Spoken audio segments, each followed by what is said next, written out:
Hey CFL fans, are you missing the Labor Day rematch? Put your hand up. Well, that's what I thought. Depending on what market you live in, the Labor Day rematch is almost as exciting. I would say just a little less than the Labor Day Classic. But this video is kind of just a follow-up from last week where I said I was missing the Labor Day Classic and the experience of me not going to McMahon Stadium. However, their Labor Day rematch is also something I always look forward to, especially depending on what happened on Labor Day. If anything crazy happened, or any spectacular performance happens, or any grudges happen. Definitely, I always make the trip up to Edmonton, as it's been a lot easier for me to make the trip up to Edmonton, especially when they moved the game to Saturday from Friday night. I'd rather be going up to Edmonton, in my red of course, to head to Commonwealth Stadium to cheer on the Calgary Stampeders in their house. And that's where you definitely see the shoe on the other foot, where you're thinking, what? They hate us up there? I thought we only hated Edmonton here.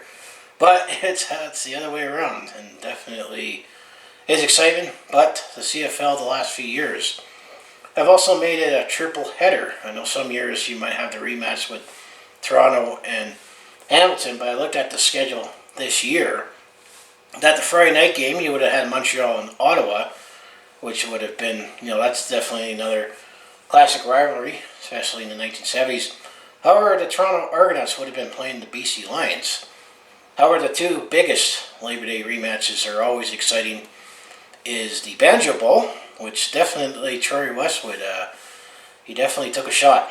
The Winnipeg kicker, he took a shot at the Saskatchewan Roughriders and the fan base, saying that people in Saskatchewan were like banjo picking hicks. And then Troy Westwood kind of backed off just a little and said, I don't think people in Saskatchewan know how to play a banjo. And that was Troy Westwood's words. I'm paraphrasing, but it was something like that. Where, the Labor Day Sunday game happens in Sunday when Winnipeg plays in Regina. Well, they've now have it, the Banjo Bowl, which has been rescheduled more often on Saturday, where the Winnipeg Blue Bombers host the Saskatchewan Roughriders. And they've actually made a trophy, and they called it the Banjo Bowl since then. I think it was 2004, where Troy Westwood made that banjo statement. And Winnipeg definitely has made a light of it, and there actually is a banjo trophy that gets awarded to the team that wins that, and I think all the benefits the local lotteries in the provinces of Saskatchewan and Manitoba. And also now with the new stadium being built in Saskatchewan and then IG Field in Winnipeg, there's always the battle, not only just for pride, but who has the noisiest stadium. It definitely gets noisy in Winnipeg, and can imagine how noisy it gets in Saskatchewan even more with the Sunken Bowl Stadium. And I haven't been to a live game in the new Mosaic Stadium, but I've been to a couple of games at the IG Field. Well, the Grey Cup, but I also made the trip to Winnipeg in my red when Calgary was there. And definitely, at least the first half of the game, it got a little noisy. Second half, it got a little quieter because Calgary took over that game, and at least this guy was happy. This Calgary sports fan was happy, but I definitely know how loud it can get in Winnipeg, and seeing the new stadium with a sneak peek, that it definitely has similar elements at the new Mosaic Stadium with IG Field. But the Labor Day rematch game that I definitely get most up for is Calgary Edmonton, and definitely they've made several trips up to Edmonton over the years. I know my first rematch game, when it was still on Friday, I won the radio contest with Mike Richards in Warren. He had a special fan bus that went up to Edmonton back in 2007, but it was 2014 that they rescheduled the game from Friday to Saturday. That it makes it easier for me to make the trip up, make a day trip out of it, and other than I decide, do I stay overnight and not get up and not drive home at night, or drive home right after the game and get home at 2-3 in the morning after having a late snack and Red Deer on the way back. But there definitely has been some memorable Labor Day rematch games that stands out to me. Because I think it was 1995, I believe, when Calgary and Edmonton first started the rematch game after Labor Day. But there's definitely some years that stand out to me, personally, both on a good level and some on a bad level. I know the first one really stands out when it comes to the Labor Day rematch was in 2001. What made that one crazy was that was actually the Labor Day game I missed because I was stuck working. But I taped the game back when you used to tape this thing on VHS, back when we had VCRs before DVDs really took over. Well, anyway, I watched the game, and Calgary ultimately lost that game by 1 on the last second field goal.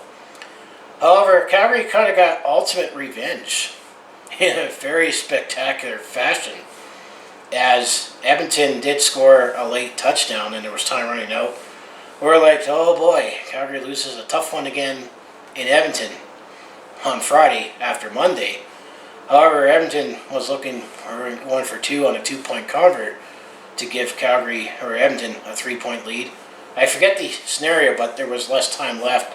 I think they were hoping that Calgary wasn't going to return it and be too far out for a field goal. Well, Edmonton was going for 2 because they took a 1-point lead going into the very late in the game. However, that pick was intercepted, and I remember his name was William Fields. He picked off the 2-point convert and ran it all the way back into the Calgary end zone.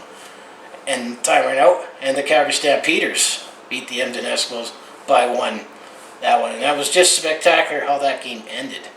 That the Calgary Stampeders won the Labor Day rematch by 1 after the Edmonton Eskimos beat Calgary by 1. On the last second field goal, I've been to many games where both those on the right end and wrong of it, but on a 2-point convert interception, that was outrageous.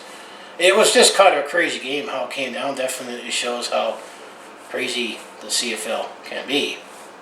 However, I definitely enjoyed that, and ultimately the Calgary Stampeders did went on and pulled off the huge upset against the Winnipeg Blue Bombers in 2001. And that's where that fan, if you remember last year at the Grey Cup, there was Chris Matthew that he made a bet that he'll wear pants the next time the Winnipeg Blue Bombers won the Grey Cup.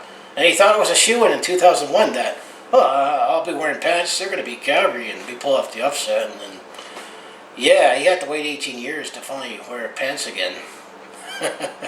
That was crazy, but 2001 definitely was a crazy year. I mean, obviously, recording this after 9/11, so I thought it's always out there. But that was just crazy sports moments. And actually, that rematch game happened actually before that day, so it was definitely a different world then, but that was the crazy one. There are a couple of Labor Day rematches that I want to forget. Happened the years after. 2002, we got blown out. I think it was something like 48-12. 2003, oh man, that was definitely one of the worst losses ever. As the Calgary Stampeders, they lost 38-0. We got shut out in a CFL game. You know you've played really bad when you get shut out in a CFL game. And the Edmonton Eskimos were trying really hard to put the shutout on the Calgary Stampeders, because a lot of time, the strategic way is that if the punt goes long, we don't have touchback in the Canadian football, you get a single. But the idea is if you give up the single, football's a field position game, that you'll get the ball at the 35-yard line. Although our offense wasn't good that year, that was also during the peak of the F-Troop days, and Calgary Jim Barker definitely put his job on the line. Well, I'd say he was unceremoniously let go as head coach with the team we had, and the management at the time, that he stuck his guns to Marcus Crandall, that he was the best quarterback that we had at the time. I know the owner's son was on the team, that's what made it even more unique. But Edmonton, they purposely ran the ball out a couple times. They took crappier field position just so Calgary doesn't get a point. I absolutely remember that game. That was painful, and that was a painful year to be a Calgary Stampeders fan, because there were a lot of Friday night football games, which I always get excited to watch Friday night football on TSN.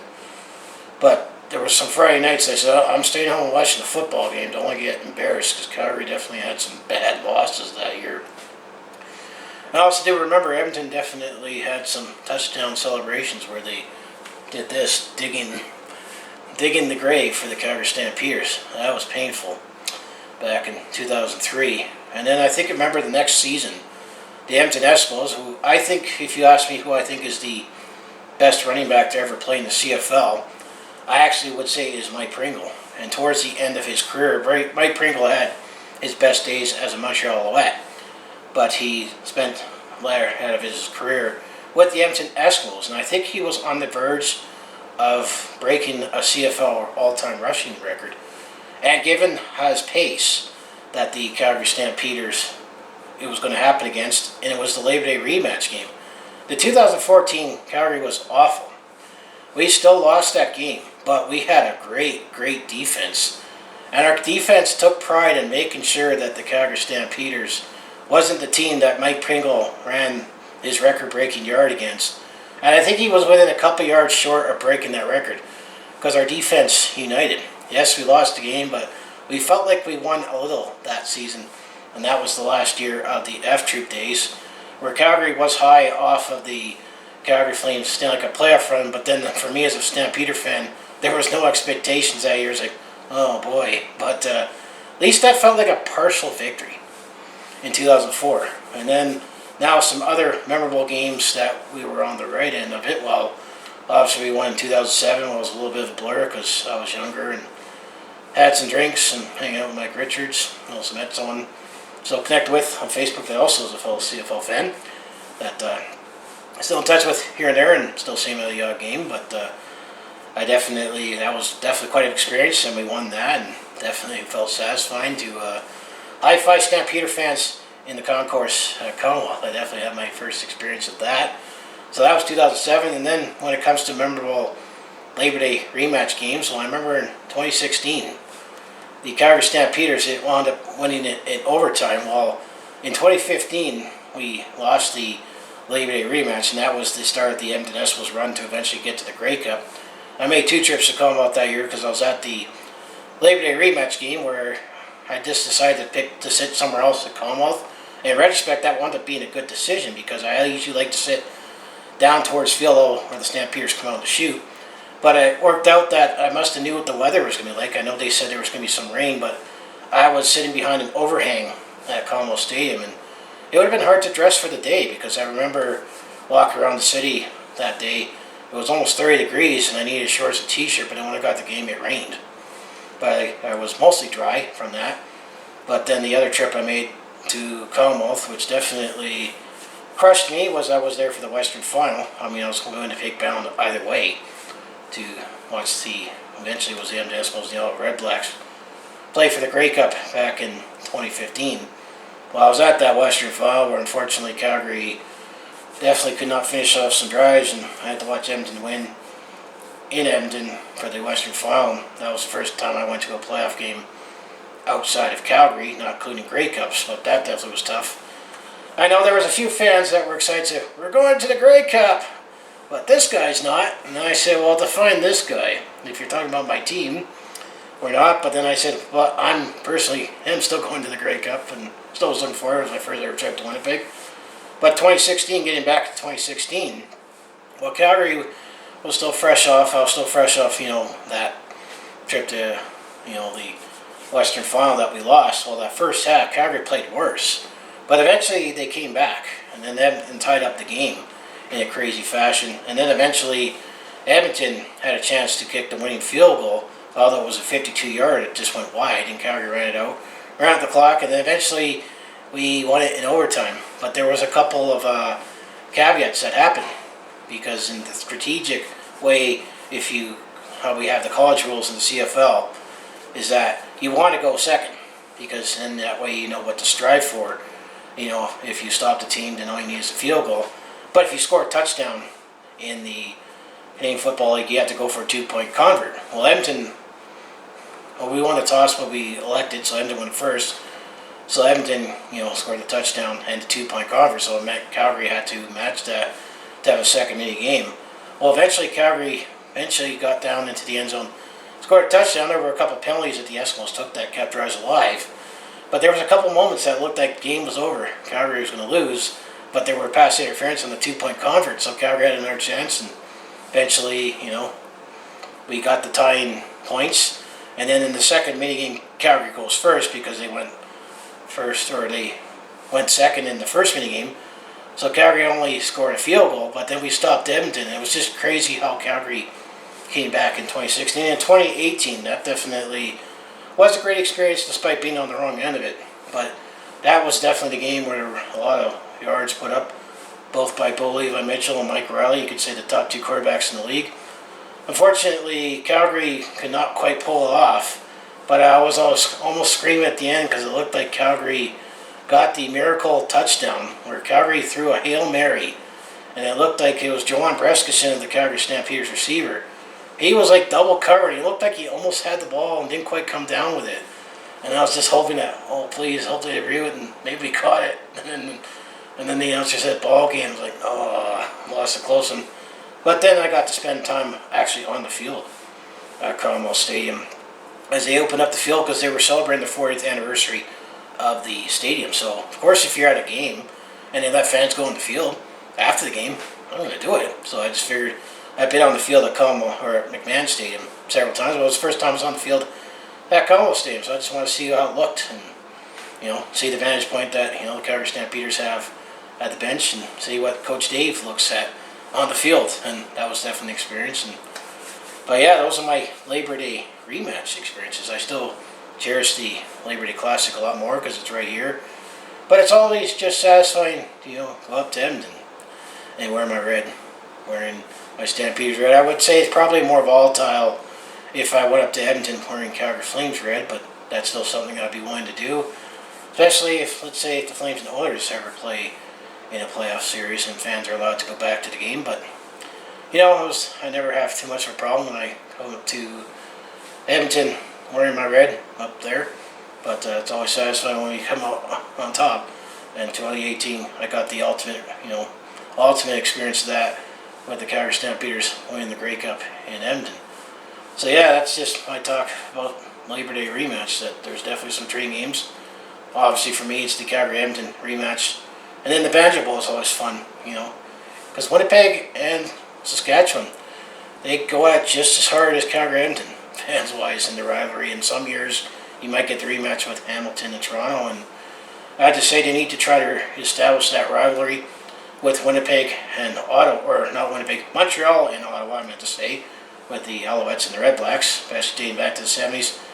And hopefully, if we ever get this Halifax team, or the Atlantic Schooners, and then BC and Halifax can play each other. The other intriguing storyline with that is that the Montreal Alouettes traditionally struggle to play in BC, especially if the game does not start until 7 p.m. Pacific time, while Montreal is 3 hours ahead of BC. That it's 10 o'clock to the bodies for the players, so they're playing till 1 in the morning. Imagine that if you have Halifax playing in BC and the game starts at 7 Pacific. That's 4 hours. So that's definitely one storyline as well. It's kind of the same reason why the Calgary Stampeders traditionally struggle to play in Montreal, is that especially if it's an afternoon game where it starts at like 1 o'clock, or at 1 o'clock Eastern time, which is 11 o'clock Mountain, that's like playing early in the morning for Calgary, so it works both ways, where you get the geographic challenge that also happens if you look back on that in the NFL, especially if you've got teams on the other coast. And depending on what time the game is played, if it's either early for a West team going out East, or if it's late for an East team going out West when it's a night game.